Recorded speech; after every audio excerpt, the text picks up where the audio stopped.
Hello everyone, how are you doing? This is MD Tech here with another quick tutorial. In today's tutorial, I'm going to show you guys how to change your status on Discord, whether you want to appear offline, online, idle, or do not disturb mode is being turned on or off. So this should hopefully be a pretty straightforward process, guys. And without further ado, let's go ahead and jump right into it. So all you have to do is sign into Discord and select the U button in the bottom right corner.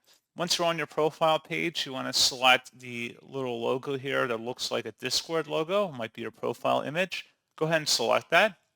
And where it says online status, you can select online, idle, do not disturb, invisible, or set a custom status. And you can go ahead and type in into this field what you want it to be set as.